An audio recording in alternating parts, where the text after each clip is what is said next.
Support WrestleTalk! Give us a subscribe.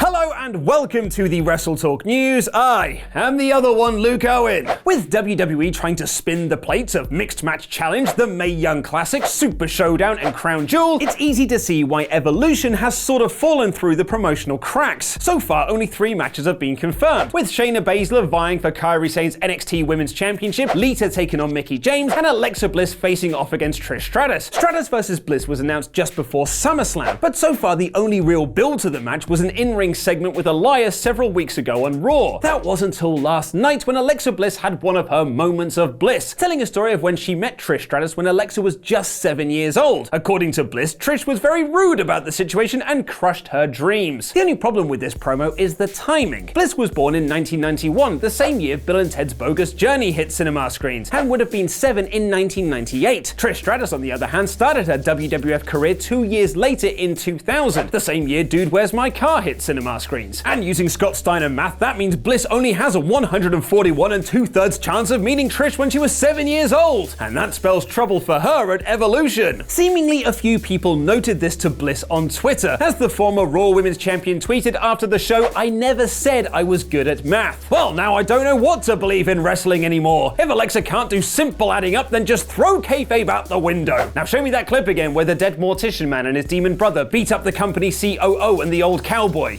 God, wrestling is cool. Also returning to Raw last night was Liv Morgan, 1 week removed from being concussed due to a stiff kick by Brie Bella during a 6-woman tag match. Morgan, complete with new hair, was at ringside for Ruby Riot's match against Ronda Rousey, and nothing was mentioned about her pulling out of their match at Super Showdown. A lot has been said about the kick heard around the internet over the last 7 days, with several wrestlers putting in their 2 cents about the topic. However, Brie's husband Daniel Bryan has now spoken up in defense of his wife in a series of tweets, slamming WWE fans who have placed the blame on Brie as nothing more than cyber bullies. Bryan tweeted, "I am proud of how strong my wife is. After accidentally injuring Liv Morgan last week, the first time Brie's ever hurt another performer, she's been subject to a constant barrage of social media attacks. Almost every wrestler has accidentally hurt someone, but rarely do you see this kind of hate when it happens," before posting a few stories about how he concussed Randy Orton in 2012 and Nigel McGuinness in 2009, and how he kicked Andrade Cien Almas in the head just a few weeks ago, adding, "Despite all of that, never did I receive the backlash Brie did this week. With all the negative things said about my wife, nobody was harder on her than she was on herself. Thank you to the many people who reached out to support her, both publicly and privately. We all wish Liv Morgan a speedy recovery.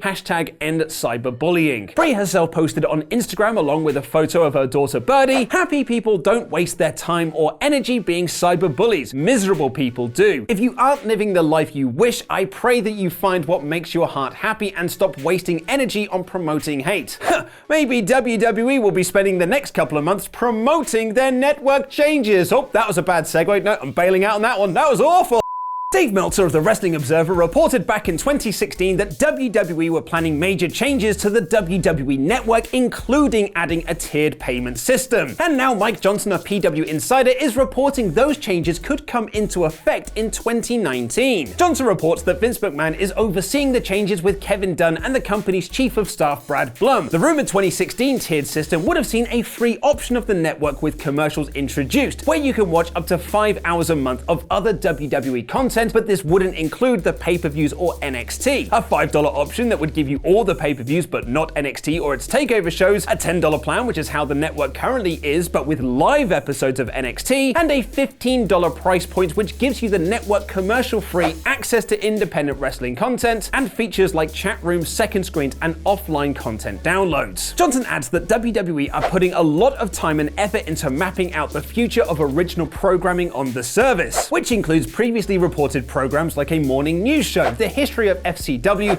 Xavier Woods' Arcade Challenge, Fashion Files, and a Broken Hardy sitcom. There were also rumors WWE will introduce TV14 content to the network, which could include another ECW revival and a show described as WWE's version of Game of Thrones. Johnson ties this report into their story from last month, where Impact Wrestling Scott D'Amore and Ed Nordholm met with WWE. Although Impact have denied the meeting was about selling their library, PW Insider report that WWE WWE are looking at the idea of acquiring other video libraries. According to Johnson, WWE already owned the video libraries for Progress, ICW, and Evolve, and Dave Meltzer is reporting that WWE and German-based company WXW also have a working relationship now, meaning they could be added to the network too. Johnson doesn't state when in 2019 these changes will happen, but adds that plans are in motion, and once they are indeed satisfied with their chosen direction, we'll start to see some official announcements pop up, and then, if all goes well, some implementation next year.